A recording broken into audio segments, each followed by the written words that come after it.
The economy is giving conflicting signals at this point. This is why it is important to have a very disciplined investment approach. Hi, Jim Gore from THOR Wealth Management. I've been telling people for years that there's two jobs that are very similar, being a weatherman and being an economist. What makes them similar? One, you can wear ugly ties, and two, you can be wrong 50% of the time and still keep your job. But we get questioned quite a bit about our thoughts on the economy. And what I thought I'd do in this video is just talk about what we're seeing out there and the conflicting information that is coming out. First and foremost is inflation. And you look at this chart right here, this is looking at inflation and the changes in inflation in the different categories going back to 2018. And of course, we saw the big jump up back in 2022. But one thing I want to note here is notice on the bottom, we saw a steadily increasing dark bar for shelter, and it's still high, but it has come down. But all categories, it has come down. So we're looking at here, inflation is coming down. It's down about 3% right now, still higher than the 2% objective that the Federal Reserve says they want to have. So inflation is down. Is it going to continue to come down on the CPI? We think it will be, because a big component of that is shelter. And shelter is 35% of the CPI. And what we're seeing out there is you're seeing rents are down nationally 1.1%. You're also seeing multifamily vacancy rates are at their highest they've ever been, according to data that apartment list has run for a number of years. So we're seeing increase in vacancy. Well, what could be part of that? Well, we're hearing, the Trump administration is saying that 2 million illegal immigrants have either self-deported or they've been kicked out of the country. Well, that's 2 million less people that are renting apartments. So you will see vacancies go up. It is not only here, but also Canada.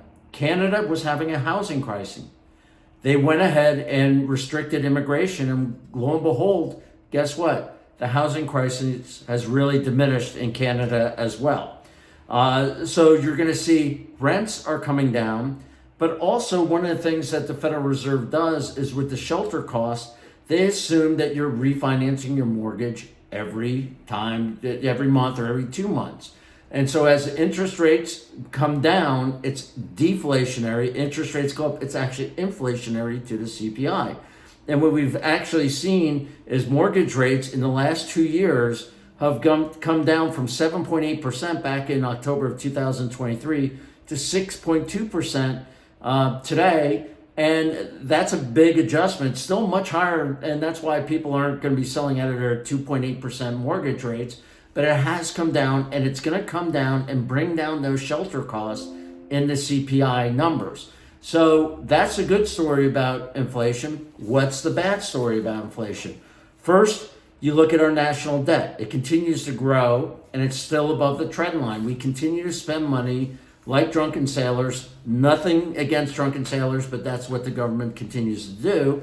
And the second thing is you look at the money supply. Money supply shot up when COVID hit, above the trend line. It was coming down, but we've seen in the last year and a half that money supply is growing again. So if the money supply and the federal government continues to overspend, that is inflationary, which could offset what's happening with shelter. We think inflation will come down or stay where it is, but it's not going to get down to the 2% level anytime soon. The other thing that you have to look at is the economy strong? And you have to see what the biggest component of GDP is. And you can see from this chart here, the biggest component here is consumption. It's 68% of our economy. We like to consume things. Well, with the reports that are coming out right now for the economy, it looks pretty good when you're looking at whether it's Black Friday or if you're looking at Cyber Monday, you're looking at higher sales. MasterCard is saying that sales are up 4.1%. This is good from an economic standpoint. That means that the economy isn't faltering if these numbers are correct. The consumer is still funding the economy. There's been some concern that they may not, but it appears that consumers are still spending. So if they continue to spend and they want more goods, that is going to kick up inflation possibly, because if we go into a recession, that's actually deflationary because consumers don't buy as much and producers actually reduce prices. But the one thing you have to be very, very concerned about is where the market is. So where the market is, it's very similar to what we're seeing. This chart from JP Morgan is similar to our THOR, is that the stock market S&P 500 is expensive when you look at the forward PE ratio. And where the forward PE ratio is right now, it doesn't tell you what's going to happen necessarily the next year, but look at the returns over the next 5 years. Whenever the PE ratio has been this way, it's been subdued for U.S. stocks. So people shouldn't be expecting 10, 12% rate of returns on U.S. stocks in the future because they are overpriced at this juncture.